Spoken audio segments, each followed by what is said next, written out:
열을 가하게 되면 산패가 돼요. 쉽게. 좋은 성분은 없어지고 열을 가하게 되면 1급 발암물질인 벤조피렌까지 생성이 되죠. 벤조피렌은 암을 발생시킬 뿐만 아니라 우리 내분비계에 교란을 일으켜요. 장애도 일으키고 뇌 건강에도 정말 악영향을 주는 정말 위험하고 안 좋은 물질이에요. 건강에 좋은 줄 알고 넣은 때문에 오히려 건강을 해치는 독을 먹게 되는 상황까지 되는 거죠. 미역과 이것 함께 드시면 당뇨가 낮아지고 치매도 예방됩니다. 평소 무심코 한 이 행동 때문에 암과 치매에 걸릴 수가 있어요. 미역에는 풍부한 영양 성분이 있어서 당뇨 예방, 골다공증, 심혈관 질환, 암 예방 등등 굉장히 다양한 효능을 갖고 있는데, 그렇다면 여러분들 미역은 어떻게 먹어야 암과 치매에 안 걸리고 우리 몸을 건강하게 만드는 보약이 될 수 있을까요? 미역국 끓일 때 고소한 들기름에 미역을 달달 볶아서 끓여 먹으면 정말 맛있잖아요. 그런데 절대로 미역을 볶을 때 들기름을 넣고 조리하시면 안 됩니다. 들기름은 오메가3 지방산과 리놀렌산이 풍부해서 혈관의 콜레스테롤도 제거해주고 노폐물을 배출해서 혈관을 건강하게 해주는데 심혈관 지방 예방해주고 뇌신경도 활발하게 해서 치매 예방에도 굉장히 좋은 효능이 있어요. 그런데 이 들기름은 발연점이 낮아서 열을 가하게 되면 산패가 돼요. 쉽게. 좋은 성분은 없어지고 열을 가하게 되면 1급 발암물질인 벤조피렌까지 생성이 되죠. 벤조피렌은 암을 발생시킬 뿐만 아니라 우리 내분비계에 교란을 일으켜요. 장애도 일으키고 뇌 건강에도 정말 악영향을 주는 정말 위험하고 안 좋은 물질이에요. 건강에 좋은 줄 알고 넣은 들기름 때문에 오히려 건강을 해치는 독을 먹게 되는 상황까지 되는 거죠. 들기름은 그러면 미역국에 안 넣어야 되냐? 아니에요. 미역국을 다 끓인 다음에 마지막에 한 스푼 들기름을 넣어서 드시면 이 들기름의 효능과 고소한 맛을 온전히 누릴 수가 있어요.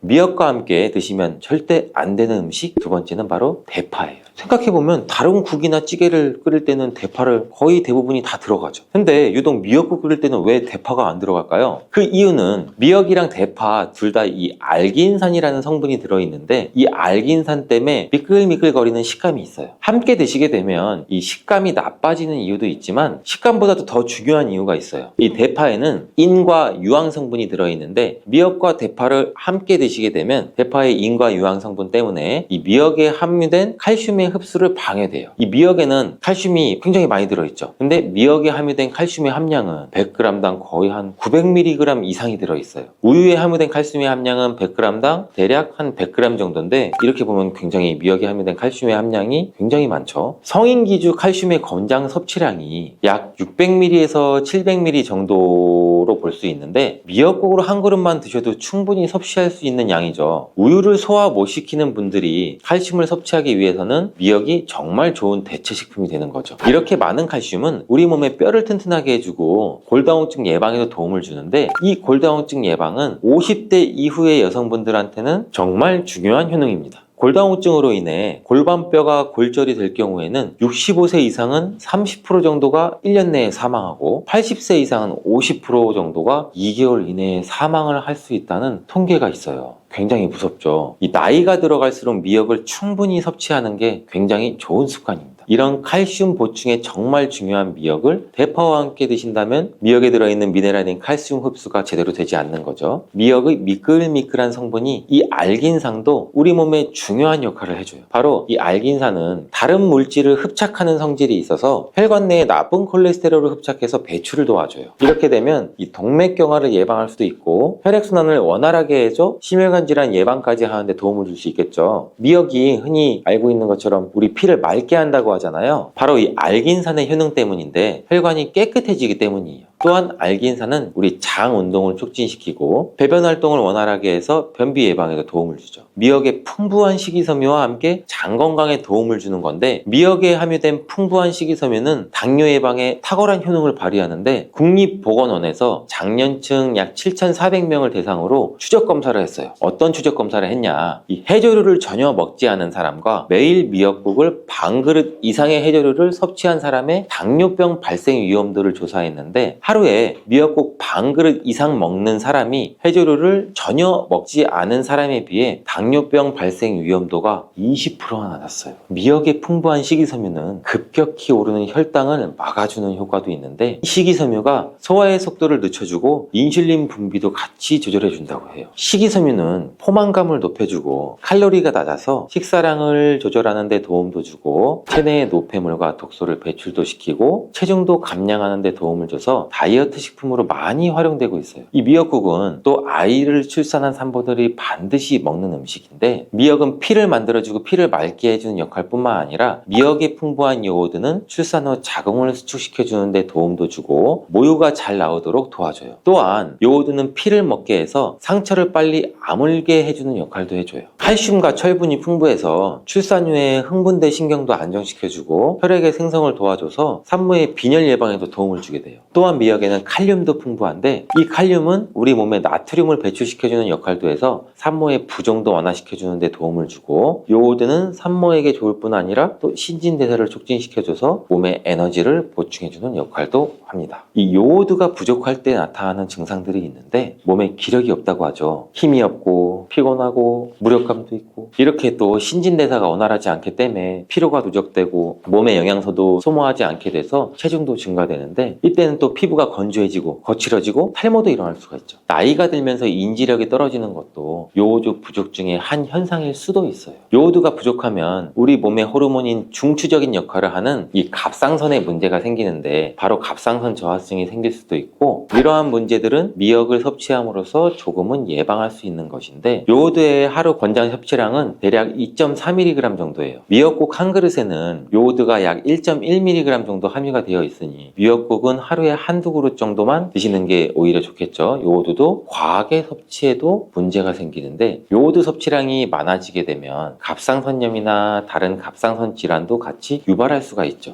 특별히 갑상선에 문제가 있으신 분들이나 약하신 분들은 미역을 과다하게 섭취하는데도 주의하시는 게 좋고, 갑상선은 우리 몸의 중요한 내분비 기관 중 또 하나예요. 갑상선은 목 부분 기관지 아래에 위치한 나비 모양의 내분비 기관인데 굉장히 중요한 여러 기능을 하는데, 그 중에서도 대사율을 조절하는 역할이 있어요. 갑상선은 T3 호르몬, T4 호르몬이 있는데, 이 호르몬들을 우리 몸에 분비해서 우리 몸의 에너지 소비와 체온 조절 역할을 하는 데에도 굉장히 중요한 역할을 하게 돼요. 갑상선 호르몬은 신경 시스템의 정상적인 기능을 유지하는 데 꼭 필요한 호르몬인데, 이게 제대로 분비가 되지 않아서 수치가 너무 높거나 낮게 되면 우울증 증세, 불안 증세, 기억력 감퇴, 이러한 문제도 발생할 수 있고, 이 갑상선 호르몬에 영향을 미치는 것 중에 요오드가 있는데, 요오드가 부족하면 세계보건기구에서는 뇌세포가 손상되고 치매가 발생할 수도 있다고 보고하고 있어요. 갑상선 저하증이나 항진증이 있으신 분들이 요오드가 많은 미역을 드시면 오히려 건강을 더 해칠 수가 있는데, 건강하신 분들은 미역을 많이 드셔도 이 호르몬 조절이 잘 돼서 문제가 없지만, 갑상선 기능에 문제가 있어 호르몬 조절이 잘 안 되시는 분들은 이 요오드의 수치가 높아지게 되면 체내의 활성산소도 증가하게 돼서 염증도 유발시킬 수가 있고, 갑상선염도 유발될 수 있고, 극히 드물지만 갑상선 암으로까지 발전시킬 가능성도 가지고 있다고 하네요. 따라서 갑상선약을 드시고 계시거나 갑상선에 문제가 있으신 분들은 미역을 드실 때 너무 과하지 않게 주의하는 게 좋겠습니다. 날이 갈수록 암에 대한 발병률도 높아지고 있어 암에 대한 관심도가 높아지는 것도 사실이죠. 미역에는 강력한 항암 효과도 가지고 있는데, 건강식품으로는 굉장히 좋아요. 미역에는 요오드, 식이섬유, 칼슘, 비타민 굉장히 많은 영양소가 있다고 했잖아요. 그런 것들보다 훨씬 중요한 것이 있어요. 바로 후코이단이라는 성분인데, 이 성분이 바로 강력한 항암작용을 한다고 알려져 있어요. 후코이단 성분은 미역의 줄기보다 이 미역 귀에 7배나 많이 들어있고, 요즘에 미역 귀가 항암식품으로 굉장히 많이 알려지고 있어요. 이 후코이단은 암세포가 스스로 사멸되도록 유도하는 효능이 있는데, 이러한 효능으로 암세포가 생기는 것을 막아주고 전이 되는 것도 방지할 수가 있다는 거죠. 이 후코이단은 폐암, 간암, 대장암, 유방암 등등 백혈병에 효능이 좋다고 입증된 논문들이 발표되기도 했는데, 후코이단은 항암작용 외에도 콜레스테롤이 혈관에 흡착되지 않도록 막아주고 혈류도 원활하게 해줘 혈관을 건강하게 해주는 역할도 같이 해준다고 해요. 이렇게 혈관을 깨끗하게 해줘 뇌졸중과 뇌경색, 심근경색 등의 심혈관 질환도 예방할 수 있고,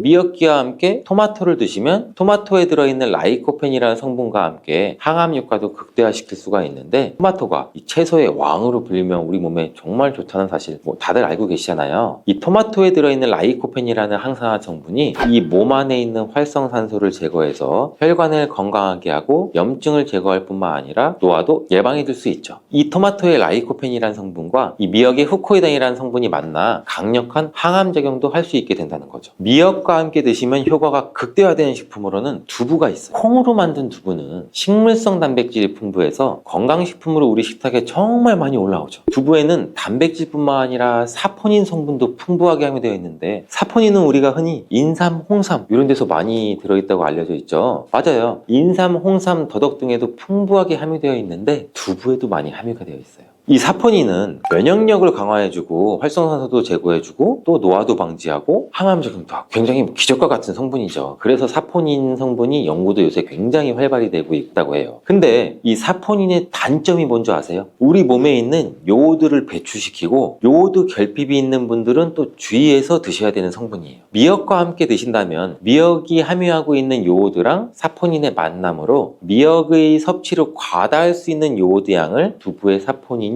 어느 정도 배출시켜줘서 걱정 없이 드실 수가 있게 되는 거죠. 칼슘은 뼈를 튼튼하게 만들어준다고 우리 상식적으로 굉장히 많이 알고 계시잖아요. 우리 몸에 칼슘이 많아도 골다공증이 생긴다는 소리 혹시 들어보셨나요? 칼슘이 많은데 골다공증이 왜 생기지? 칼슘은 골다공증을 예방해주는데, 덴마크나 스웨덴 같은 나라에서는 골다공증이 굉장히 많다고 해요. 오히려 많은 칼슘이 우리 몸에 쌓여서 혈관이나 심장에 쌓여 석회화도 일으키고 건강도 해치게 되는 경우도 많은데, 그렇다고 칼슘이 풍부한 음식은 안 먹을 수도 없고 어떻게 해야 할까요? 걱정하지 마세요. 해결책을 제가 바로 알려드릴게요. 그것은 계란과 함께 드시면 해결되는데, 이 계란에 들어있는 다양한 영양성분 중에 오스테오칼신이라는 단백질을 활성화시켜주는 게 있어요. 이 단백질은 뼈를 튼튼하게 해주고 칼슘이 뼛속으로 제대로 흡수할 수 있게 도와줘요. 이 오스테오칼신을 활성화해주는 역할을 하는 게 비타민 K2예요. 우리나라에서는 그동안 이 비타민 K2가 허가가 늦게 나서 그동안 정식으로 섭취 못했었는데, 비타민 K2도 한 1년 전인가 2년 전부터 허가가 나서 지금은 요새 영양제를 보면 칼슘과 마그네슘, 비타민 D 그리고 비타민 K2까지 같이 들어있어서 칼슘의 흡수를 더욱 용이하게 만들어주는 영양제도 쉽게 찾아볼 수가 있어요. 그런데 이렇게 칼슘을 아무리 많이 섭취해도 흡수가 안 돼 그대로 혈관에 남게 되면 쌓이고 쌓여서 석회화를 유발시킬 수 있겠죠. 이처럼 미역과 계란을 함께 섭취하면 칼슘의 흡수를 도울 뿐 아니라 우리 몸의 pH 균형도 잡아주는데 굉장히 중요한 역할을 해줘요. 미역은 알카리성 식품이고 계란은 산성 식품, 같이 섭취하면 약 알카리성 상태로 유지를 시켜주는데, 미역은 단백질과 잘 어울리니 계란과 함께 먹으면 소화도 잘 되고 우리 몸의 흡수도 굉장히 잘 된다고 합니다. 마늘에 열을 가하게 되면 마늘 색이 점점 짙어지면서 결국에는 까맣게 변하는 흑마늘이 되는데요. 그 이유는 마늘 속에 있는 당류와 단백질인 아미노산이 반응을 하여 갈색을 띠는 멜라노이드인 색소가 만들어지기 때문인데요. 이 반응을 마이야르 반응이라고 합니다. 고기를 구우면 빨간색의 고기가 점점 휘어지다가 갈색으로 변하는 반응과 같은 원리인 것이고요. 이렇게 흑마늘을 만들게 되면 생마늘보다 S알리시스테인 성분이 5배가 많아질 뿐만 아니라 새로운 항산화 물질들이 많이 만들어지게 됩니다. 또한 항암 효과가 뛰어난 폴리페놀이 생마늘에 비해서 4배 이상 많아지고 유액 분비를 촉진해 주어 소화도 잘 되게 하는 효능도 있기 때문에 잊지 말고 흑마늘을 만들어서 드셔보시기 바랍니다. 마늘은 요리할 때 많이 사용하는 재료인데요. 마늘을 얇게 썰어서 기름에 튀긴 마늘 튀김은 절대 드시면 안 됩니다. 기름에 마늘을 튀기면 마늘 향도 좋고 마늘의 매운맛은 없어지고 단맛이 좋아져서 남녀노소 좋아하는 식재료가 되기는 하는데요. 뜨거운 기름에 튀긴 마늘은 우리 몸에 좋은 항산화, 항암 물질들이 파괴가 되고 몸에 안 좋은 여러분, 마늘이 몸에 좋다는 사실은 너무나도 잘 알고 계시죠? 그런데 이것과 함께 먹으면 암과 치매에 걸린다니 깜짝 놀라셨나요? 아무리 몸에 좋은 마늘이지만 함께 먹으면 오히려 독이 되는 음식들도 있습니다. 그리고 마늘은 생마늘, 구운 마늘, 찐 마늘, 절인 마늘, 흑마늘 등 먹는 방법이 아주 다양하잖아요. 이렇게 먹는 방법에 따라서도 우리 몸에 주는 효능이 다르게 됩니다. 그리고 여기서 잠깐, 마늘 껍질은 대부분 먹지 않고 버리시죠. 마늘 껍질을 오늘부터는 오늘부터는 절대 버리지 마시길 바랍니다. 마늘 껍질을 왜 먹어야 하는지, 그리고 또 어떻게 먹어야 하는지 알려드릴게요. 마늘과 절대 함께 드시면 안 되는 음식과 마늘과 함께 드시면 좋은 음식, 그리고 마늘과 마늘 껍질의 효능까지 마늘에 대한 모든 것을 알려드릴게요.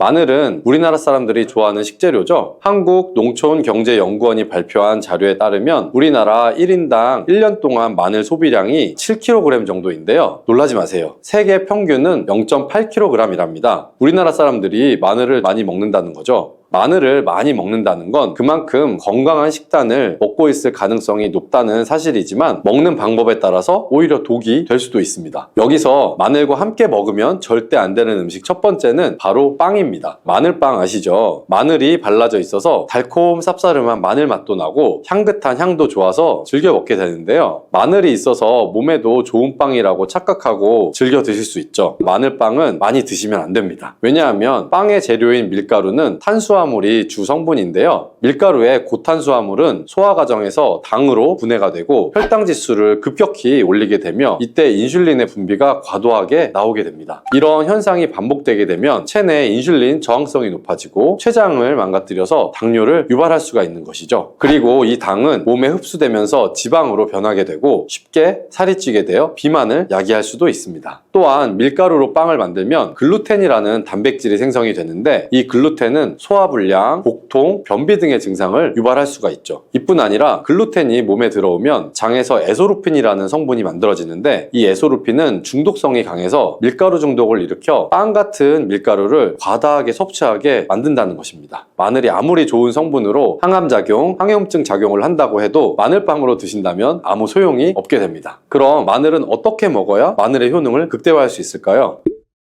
마늘은 생으로 드실 때도 물론 좋지만 익혀서 드실 때 더욱 좋습니다. 몸에 보약이 되는 마늘 먹는 법을 알려드릴게요. 첫 번째는 마늘밥입니다. 국립농업과학원에 따르면 마늘의 S알릴시스테인 함량을 조리법에 따라서 조사한 결과 생마늘일 때 S알릴시스테인 함량이 2.77mg 정도가 되었고 삶기 시작한 후에 30분 정도 지나면 4.92mg이 되었으며 1시간이 지났을 때는 9.16mg으로 생마늘에 비해 무려 4배 이상 많아진다고 했습니다. 뿐만 아니라 121도의 온도에서 1시간 동안 마늘을 쪘을 때 S알릴시스테인 함량이 50.24mg으로 생마늘보다 18배 정도나 높다고 연구 결과를 발표했습니다. 따라서 마늘을 드실 때는 1시간 이상 끓여서 드시는 것이 좋겠죠. 이런 방법이 번거로우시다면 추천드리는 방법이 바로 마늘밥입니다. 밥을 할 때 마늘을 넣는 건데요. 1인분을 할 때 마늘을 한 3, 4알 정도씩 넣어서 밥을 하시면 됩니다. 현미가 있다면 현미를 넣은 마늘밥을 하시면 더욱 좋은데요. 현미 속에는 티아민이라는 성분이 있는데 마늘의 S알릴시스테인과 현미의 알리티아민 두 가지 성분을 모두 섭취하여 항암 효과뿐 아니라 피로회복, 근육통 완화에도 좋은 밥이 되는 것이죠. 그럼 마늘밥을 하기 위해 마늘을 까고 나면 껍질은 어떻게 하셨나요? 다 버리셨죠? 오늘부터는 절대 버리지 말기 바랍니다. 마늘에 효능하면 첫 번째로 생각나는 것이 아마도 항암 효과일 거예요. 그런데 마늘 껍질을 통해서 엄청난 항암 효과를 누릴 수가 있다고 하거든요. 우리나라 연구진에서 연구한 결과 마늘 껍질을 70% 에탄올 용매로 반복적으로 추출해서 만든 마늘 껍질 추출물이 암 예방에 효과가 아주 탁월하다고 발표를 하였습니다. 특히 유방암, 위암, 간암, 대장암, 폐암뿐 아니라 다양한 암세포에 대한 억제 효과가 있다고 했는데요. 그 중에서도 유방암 세포의 증식을 억제하는데 효과가 가장 높았다고 합니다. 마늘 껍질의 두 번째 효능은 바로 심혈관을 튼튼하게 한다는 것입니다. 마늘 껍질은 마늘 알맹이보다 식이섬유가 4배, 폴리페놀이 7배나 많게 함유되어 있는데요. 식이섬유는 혈관 내 나쁜 콜레스테롤을 흡착시켜서 몸 밖으로 배출하는 데 도움을 주죠. 항산화 성분인 폴리페놀이 콜레스테롤이 산화되는 것을 막아서 나쁜 콜레스테롤이 만들어지는 것을 방지하는 데 효능이 있는 아주 중요한 성분입니다. 마늘 껍질에 함유된 알리신 성분은 혈중 지지를 낮춰 콜레스테롤과 중성지방을 낮추는 데 효과적인 성분이 되고요. 이를 통해 동맥경화를 방지하는 데 도움을 주어서 심혈관 질환을 예방하는 데 좋은 성분이 되는 것입니다. 또 마늘 껍질을 말려서 분말로 만들어 음식에 넣어 드시면 비만을 막아주는 효과를 볼 수가 있는데요. 식이섬유가 풍부해서 지방의 흡수를 막고 나쁜 지방을 배출하는 데에도 탁월한 효능이 있습니다. 뿐만 아니라 체내 지방 대사를 촉진하기 때문에 지방 분해가 빠르게 일어나 체지방을 제거하는 데도 아주 효과가 좋습니다. 그리고 마늘 껍질을 분말로 드시는 방법 말고 차로도 드시는 방법이 방법이 있는데요. 마늘 차를 우리는 방법을 알려드릴게요. 마늘 껍질을 깨끗하게 씻어서 말린 다음에 기름을 두르지 않은 팬에 마늘 껍질을 넣고 볶아주어 수분을 없애줍니다. 이렇게 하는 이유는 수분을 없애기 위한 것도 있지만 마늘 껍질에 열을 가하게 되면 항산화 성분인 폴리페놀과 플라보노이드 성분이 증가하기 때문이에요. 이렇게 수분을 없앤 마늘 껍질을 냉동실에 보관하셨다가 드실 때 끓는 물에다가 소주를 반컵 정도 넣고 물 1리터, 마늘 껍질을 약 15g 정도를 넣고 끓여주시면 됩니다. 이렇게 끓인 마늘 껍질차를 따뜻하게 드셔도 되고 냉장고에 넣어서 시원하게 드셔도 괜찮습니다. 마늘이 몸에 좋다고 해서 꿀에 마늘을 재워 드시는 분들 계시죠. 물론 꿀마늘이 몸에 좋은 분들도 있지만 꿀과 마늘은 함께 먹으면 안 되는 음식입니다. 식품 비방이라는 문헌에 보면 꿀과 마늘은 함께 먹으면 안 된다라고 적혀 있는데요. 그 이유는 꿀과 마늘이 둘 다 열을 내는 뜨거운 음식이기 때문이에요. 꿀과 마늘을 함께 먹게 되면 체질이 맞지 않는 경우에는 부작용이 크게 나타날 수가 있습니다. 체질이 맞지 않는 분들이 이 꿀마늘을 드시게 되면 눈의 충혈도 잦아지고 노화가 빨라질 수가 있는 거고요. 돋보기를 빨리 쓰게 될 수 있다는 것이죠. 또한 두통이 생기며 피부에도 트러블이 생기는 부작용도 있으니 꼭 기억하시는 것이 좋습니다. 또한 당 섭취에 주의하셔야 하는 당뇨, 고지혈증을 갖고 계신 분들이나 암 환자분들도 절대로 꿀마늘을 드시면 안 됩니다. 그렇다면 마늘은 또 어떻게 먹으면 좋을까요?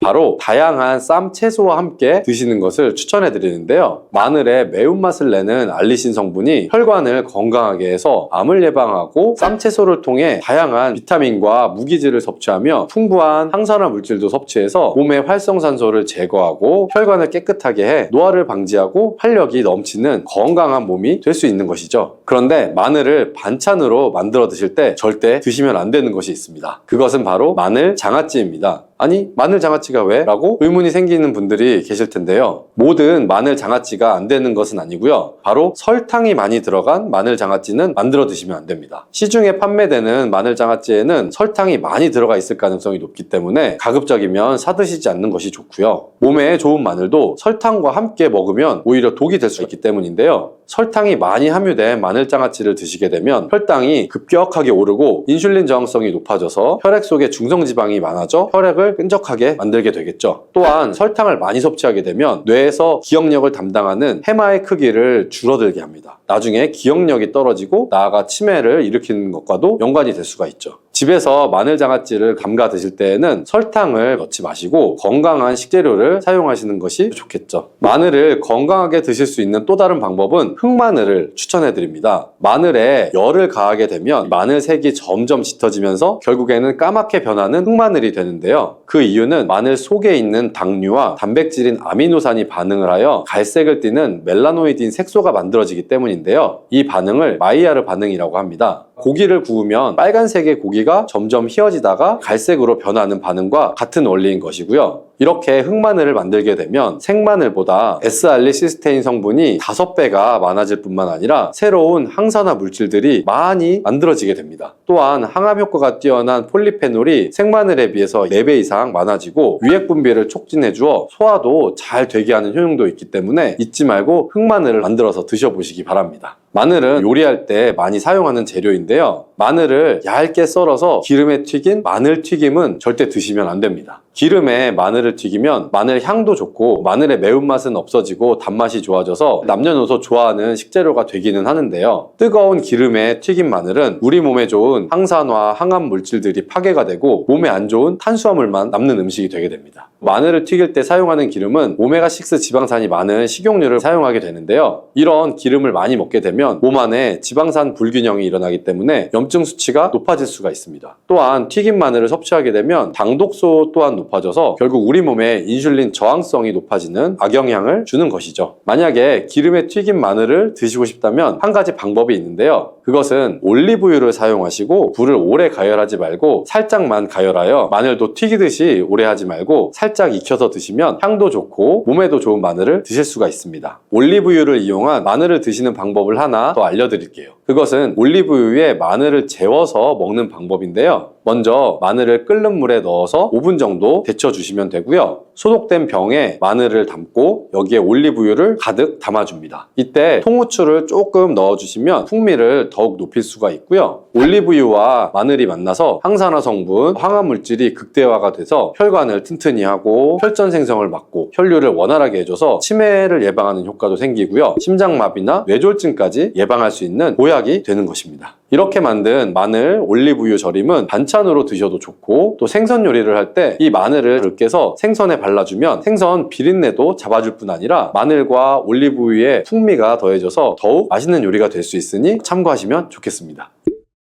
이렇게 좋은 마늘도 드실 때 주의하셔야 할 분들이 있는데요. 마늘의 효능 중에 혈전을 제거하고 혈류를 원활하게 하는 효능이 있었잖아요. 이런 효능은 혈액을 묽게 만들어주기 때문인데요. 이미 와파린이나 아스피린 같은 혈전 용해제를 복용하시는 분들이 마늘을 많이 드시게 되면 상처가 나거나 했을 때 피가 잘 멈추지 않을 수가 있기 때문에 주의하시는 것이 좋고요. 또한 평소에 위염이나 위궤양이 있어서 위가 안 좋으신 분들도 마늘의 알리신 성분이 위 점막을 자극해서 증상이 악화될 수 있기 때문에 주의하시는 것이 좋습니다. 그리고 과민성 대장 증후군이 있는 분들도 마늘을 많이 드시게 되면 복통이 일어날 수가 있기 때문에 마늘을 조금만 드시길 바랍니다. 꿀은 그 자체로도 또 많은 약효가 있어요. 천연 항생제인 프로폴리스로 인해서 면역력을 높여주고 피로회복도 도와주고 위장 기능도 강화시켜주고 이렇게 도움을 주는 효능이 굉장히 많이 갖고 있는데 특별히 이 건조된 기관지를 촉촉하게 해주는데 굉장히 좋은 효과가 있어서 기침이나 가래를 완화시켜주는 약성도 가지고 있어요. 그래서 우리 흔히 약국에 가시면 프로폴리스 스프레이도 많이 추천을 해주시잖아요. 그래서 목 아프신 분들, 기침이 많이 나시는 분들한테서 많이 추천을 해주시기도 해요. 이렇듯 꿀과 함께 드시면 또 시너지 효과가 나타나 보약이나 다름없는 식품 5가지를 제가 바로 지금 소개해 드릴게요. 첫 번째는 바로 계피예요. 계피와 꿀이 만나면 여러 가지 효능들이 있는데 계피는 오래전부터 이 자연요법으로도 많이 사용된 식재료예요. 꿀과 계피의 조합으로 효능이 배가 된다는 것은 굉장히 많은 실험을 통해서 밝혀진 바 있고 겨울철이 되면서 관절도 여기저기 많이 쑤셔서 힘드신 분들 많으시죠?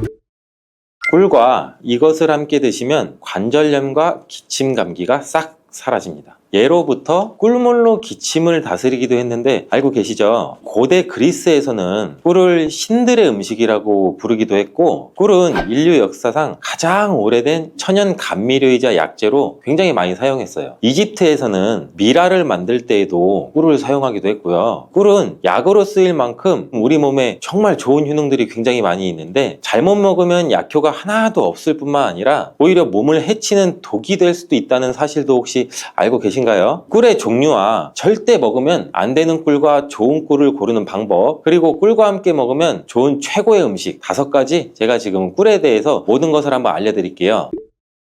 이 꿀에는 굉장히 여러 종류가 있는데 꿀벌들이 꽃을 통해서 꿀을 만드는 것은 뭐 누구나 잘 알고 계신 거죠. 꿀벌이 꽃의 밀선에서 분비되는 자당을 먹었다가 다시 토해내는 과정을 거치는데 꿀벌의 효소에 의해서 과당과 포도당으로 또 분해가 돼요. 그래서 점성이 있는 액체가 되죠. 이것이 우리가 아는 꿀이 되는 거예요. 또 꽃의 종류에 따라서 꿀의 이름도 달라지게 돼요. 우리가 잘 알고 흔히 볼 수 있는 아카시아 꿀 굉장히 유명하죠. 그 외에도 밤꿀, 쌀이꿀, 유채꿀 뭐 등등 꽃의 종류에 따라서 꿀의 맛과 향이 조금씩 다른 특징이 있죠. 여러 가지 꽃을 통해 만들어진 꿀은 자파꿀이라고 그래요. 이런 꽃을 통해서 만들어진 이 천연꿀 말고 벌에게 억지로 설탕을 먹여서 만든 꿀이 있는데 이거는 또 사양꿀이라고 하죠. 이 사양꿀은 일반적으로 천연꿀에 비해서 가격은 상대적으로 저렴하고 대량으로 생산이 가능하다는 장점이 있죠. 하지만 이 사양꿀은 천연꿀에 비해서 영양가가 낮고 인공적인 향과 맛이 첨가될 수가 있어요. 따라서 우리는 꿀을 선택할 때 사양꿀인지 천연꿀인지 확인을 기본적으로 하시고 구매를 하셔야 되는데 꿀에 사양꿀인지 천연꿀인지는 표기가 되어 있지 않은 경우도 많아요. 이때는 탄소 동위원소 비율을 확인하시면 구분할 수 있어요. 천연꿀의 탄소 동위원소 비율은 22%에서 33% 정도 되고 이 탄소 동위원소 비율이 꿀이 낮을수록 좋은 꿀이라고 해요. 사양꿀이나 꿀 음료는 거의 설탕물이나 다름없으니 반드시 천연꿀을 구매해서 드시기를 바래요. 꿀을 보관하는 방법을 알려드리자면 꿀은 절대로 썩지 않는다는 말도 있어요. 그 이유는 꿀에는 향균 작용이 있는 이 프로폴리스 성분이 포함되어 있기 때문인데, 주의하실 것은 직사광선이 없는 서늘한 곳에 보관하시고 꿀을 덜으실 때는 이 오염되지 않은 스푼 같은 것을 사용하시면 좋습니다. 가끔 꿀을 냉장고에 보관하시는 분들이 있는데, 꿀을 냉장고에 보관하면 하얀 침전물이 생길 수가 있어요. 그리고 또 오래되면 층이 분리되는 현상이 나타날 수 있으니 주의하시는 게 좋고요. 꿀은 그 자체로도 또 많은 약효가 있어요. 천연 항생제인 프로폴리스로 인해서 면역력을 높여주고 피로회복도 도와주고 위장 기능도 강화시켜주고 이렇게 도움을 주는 효능이 굉장히 많이 갖고 있는데, 특별히 이 건조된 기관지를 촉촉하게 해주는데 굉장히 좋은 효과가 있어서 기침이나 가래를 완화시켜주는 약성도 가지고 있어요. 그래서 우리 흔히 약국에 가시면은 프로폴리스 스프레이도 많이 추천을 해주시잖아요. 그래서 목 아프신 분들, 기침이 많이 나시는 분들한테서 많이 추천을 해주시기도 해요. 이렇듯 꿀과 함께 드시면 또 시너지 효과가 나타나 보약이나 다름없는 식품 5가지를 제가 바로 지금 소개해 드릴게요.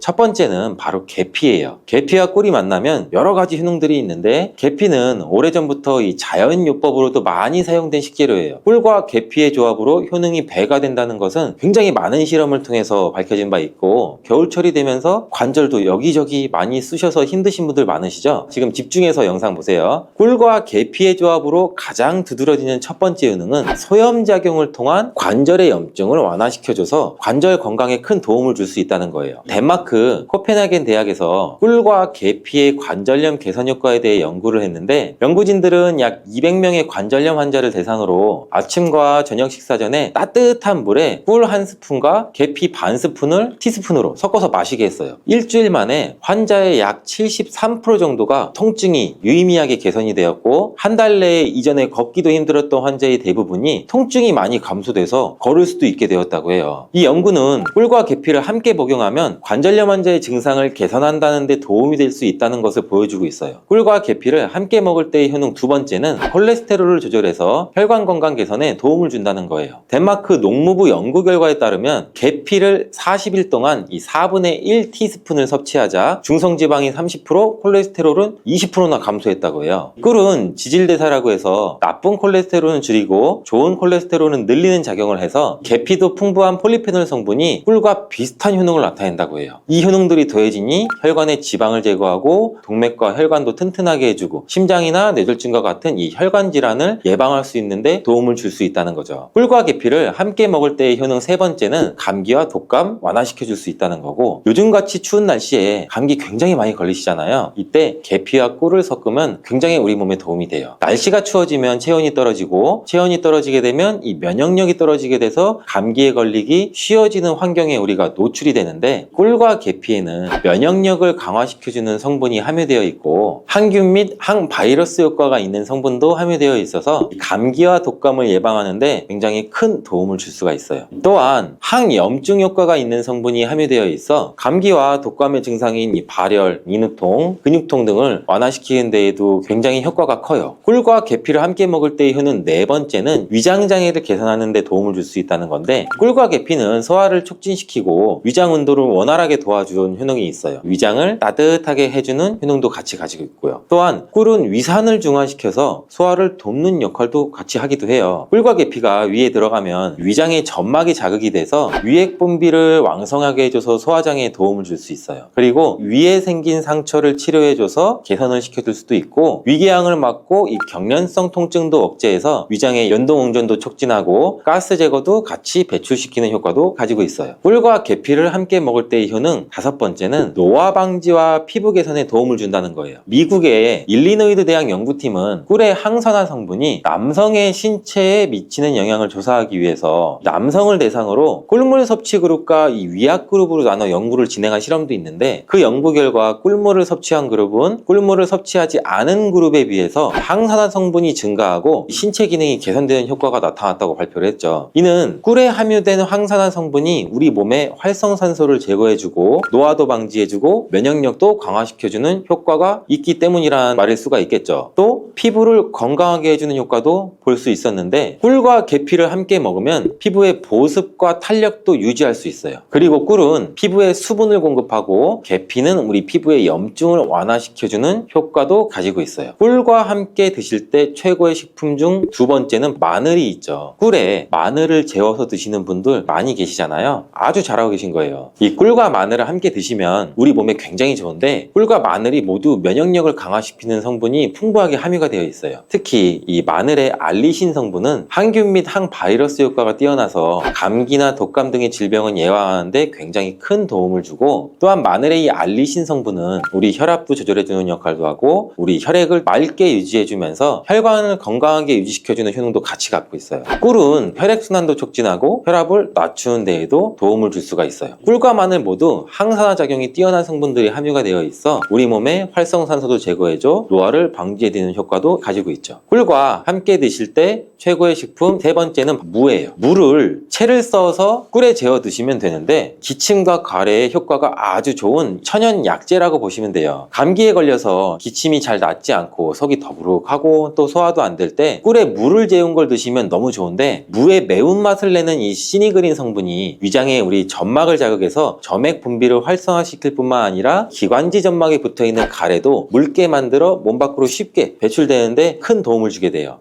꿀은 기침의 약재로 많이 쓰이게 되는데 영국에 있는 옥스퍼드 대학 연구팀이 감기 환자 약 1761명을 대상으로 조사한 결과 꿀을 먹은 환자는 감기 증상이 개선이 되고 치료 기간 또한 단축된다는 효과가 있었다고 보고되었는데, 한 연구에 따르면 알러지 감기 치료에 사용되는 이 항히스타민제인 디페니드라민 성분을 복용한 환자보다 꿀을 먹은 환자가 기침의 빈도와 정도가 더욱 개선되었다고 해요. 꿀과 함께 드실 때 최고의 식품 네 번째는 바로 오미자예요. 오미자와 꿀이 만나면 우리 몸의 호흡기 질환, 만성 기침에 굉장히 좋은 효능이 있는데, 요즘같이 찬바람이 불면 목이 건조해지면서 마른 기침이 계속 나와 또 힘들 수가 있죠. 또 마른 기침이 계속 나지만 가래가 없는 분들, 장기침이 계속 나와서 기침을 많이 하면 가슴도 아프잖아요. 그리고 또 일상생활을 하는데 지장도 많이 있고 불편하신 분들이 굉장히 많잖아요. 이런 분들한테는 꿀과 오미자가 정말 좋은 조합이에요. 오미자는 폐와 기관지를 촉촉하게 해줘서 이런 마른 기침에도 효과적입니다. 꿀과 함께 드실 때 최고의 식품 다섯 번째는 바로 생강이에요. 생강을 채로 잘게 썰거나 갈아서 꿀에 재워서 드시면 되는데, 꿀 생강은 기침에 당연히 좋고 몸에 찬 기운이 돌고 혈액순환이 안 되는 것 같을 때 드시면 더욱더 좋아요. 몸을 따뜻하게 데워주는 효과가 있고 감기 초기 그리고 몸살이 났을 때도 드시면 컨디션을 회복하는데 굉장히 큰 도움을 받을 수가 있죠. 또한 소화불량일 때에도 꿀 생강을 드시면 속이 편안해지는 것도 느껴보실 수 있을 거예요.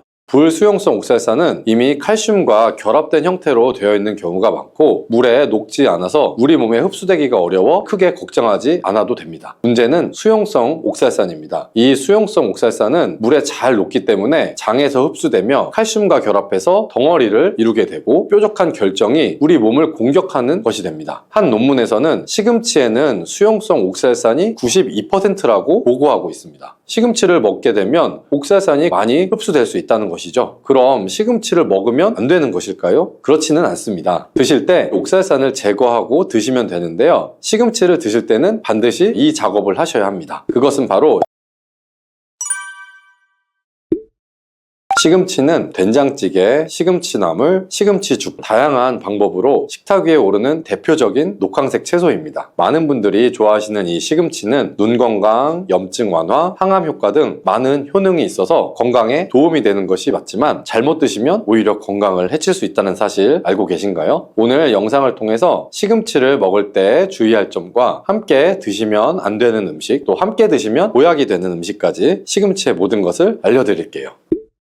구해줘요 뽀빠이 많이 들어보셨죠? 미국에서 아이들에게 시금치를 많이 먹게 하기 위해서 뽀빠이 만화까지 만들었는데요. 시금치는 채소 중에서도 철분의 함량이 아주 높고 카로틴의 함량도 높은 편입니다. 카로틴은 면역력을 높이는데 아주 효과적인 성분으로 알려져 있습니다. 시금치에는 많은 영양소가 있어서 여러 효능이 있지만 단 한 가지 단점이 있는데요. 바로 옥살산이라는 성분이 많다는 것입니다. 옥살산은 우리 몸에 독이 될 수가 있는 성분입니다. 옥살산입니다. 옥살산은 다른 말로 수산이라고도 합니다. 이 옥살산은 장내의 점막을 통해서 흡수가 되는데 칼슘과 만나면 옥살산 칼슘이라고 하는 것이 만들어집니다. 이 옥살산 칼슘은 일정한 조건이 되면 결정을 만들게 되는데요. 이 결정은 뾰족뾰족한 형태의 알갱이가 되는데 조직을 손상시키기도 하고 신장 내에 박히게 되면 신장을 망가뜨리기도 합니다. 작은 크기의 옥살산 칼슘은 소변으로 배출되기도 하는데요. 소변 내에 옥살산 칼슘의 농도가 올라가게 되면 이 결정들이 달라붙어서 점점 커지게 됩니다. 이렇게 커진 덩어리들이 신장에서 발견이 되면 신장 결석이 되고요. 요로에서 발견이 되면 요로 결석이 됩니다. 시금치에 함유된 옥살산은 물에 녹는 수용성 옥살산과 물에 녹지 않는 불수용성 옥살산 두 가지가 있습니다. 불수용성 옥살산은 이미 칼슘과 결합된 형태로 되어 있는 경우가 많고 물에 녹지 않아서 우리 몸에 흡수되기가 어려워 크게 걱정하지 않아도 됩니다. 문제는 수용성 옥살산입니다. 이 수용성 옥살산은 물에 잘 녹기 때문에 장에서 흡수되며 칼슘과 결합해서 덩어리를 이루게 되고 뾰족한 결정이 우리 몸을 공격하는 것이 됩니다. 한 논문에서는 시금치에는 수용성 옥살산이 92%라고 보고하고 있습니다. 시금치를 먹게 되면 옥살산이 많이 흡수될 수 있다는 것이죠. 그럼 시금치를 먹으면 안 되는 것일까요? 그렇지는 않습니다. 드실 때 옥살산을 제거하고 드시면 되는데요. 시금치를 드실 때는 반드시 이 작업을 하셔야 합니다. 그것은 바로 시금치를 끓는 물에 데치는 것이죠. 이렇게 하면 시금치의 옥살산이 끓는 물에 녹아 나오게 됩니다. 이 물은 채수로 사용하지 말고 반드시 버리셔야 하고요. 시금치 나물을 만들 때 시금치를 물에 데치는 과정을 반드시 하시잖아요. 이 과정은 시금치의 숨을 죽이는 것만이 목적이 아니라 옥살산을 제거하는 것을 목적으로 생각하셔야 합니다. 그러면 얼마 동안 끓는 물에 데쳐야 할까요? 보통은 너무 오래 데치게 되면 시금치가 흐물거리고 시금치에 비타민C가 파괴되어서 30초 정도로 잠깐 데치잖아요. 식감을 위해서는 이렇게 하는 것이 맞는 방법인데 옥살산을 제거를 하려면 시간이 더 필요합니다. 배화여자대학교 식품영양학과 연구팀에서 시금치 데치는 시간에 따른 성분 변화를 발표를 한 적이 있습니다. 데치기 전 시금치 100g당 옥살산 함량은 1075mg 정도인데 1분 정도 데치면 750mg 정도로 줄어든다고 합니다. 끓는 물에 데친다고 해도 시금치의 옥살산이 모두 제거되는 것은 아니라는 것이 확인된 것이죠. 더군다나 30초 정도만 끓는 물에 시금치를 데친다면 시금치에 함유된 옥살산의 함량은 아직 많이 남아있게 되는 것이죠. 그리고 시금치를 데칠 때 소금을 약간 넣고 데치잖아요. 소금을 넣으면 시금치의 색깔도 더욱 진해지고 맛도 좋아져서 소금을 첨가하게 되는데요. 당국대학교 식품영양학과에서는 시금치를 데칠 때 소금을 넣고 시험을 해봤습니다. 이 실험 결과에서는 소금을 넣지 않고 시금치를 데쳤을 때가 소금을 넣고 데쳤을 때보다 옥살산을 더욱 많이 제거할 수 있었다고 발표하였습니다. 데치는 목적이 옥살산을 제거하는 것이라면 소금을 넣지 않고 데치시는 것이 더 좋은 거죠. 만약 시금치를 5분 이상 끓는 물에 데친다면 흐물거리게 돼서 식감은 완전 엉망이 될 것입니다. 하지만 신장이 건강하지 않거나 결석으로 고생한 적이 있는 분들이라면 식감보다는 건강을 더 생각하셔야 할 것이고요. 물론 나이를 많이 드신 분들도 몸속에 장기 기능이 많이 노화되었기 때문에 더욱 주의하시는 것이 좋겠죠. 시금치의 옥살산이 칼슘과 만나서 덩어리를 이루면서 우리의 건강을 해친다고 했잖아요. 그래서 시금치와 궁합이 맞지 않는 음식이 있습니다. 칼슘이 많이 함유된 음식은 시금치와 함께 먹으면 오히려 독이 될 수가 있는 것이죠. 대표적인 음식이 바로 우유와 두부입니다. 농림수산식품교육문화정보원에서는 우유와 두부를 시금치와 함께 먹으면 몸에 결석이 생길 확률이 높아진다고 보고를 하고 있습니다. 요로결석, 신장결석에 걸리게 되면 그 통증이 아주 극심하기 때문에 특별히 더욱 주의하셔야 하는데요. 우유와 두부는 시금치와 함께 섭취하면 결석 외에도 또 다른 문제를 야기할 수가 있는데요. 시금치의 구연산과 결합하여 구연산 칼슘이 되는데 이 성분은 소화가 잘 되지 않기 때문에 장 건강에 해가 될 수가 있습니다. 그렇다면 어떤 음식이 시금치와 함께 먹으면 보약이 되는 것일까요?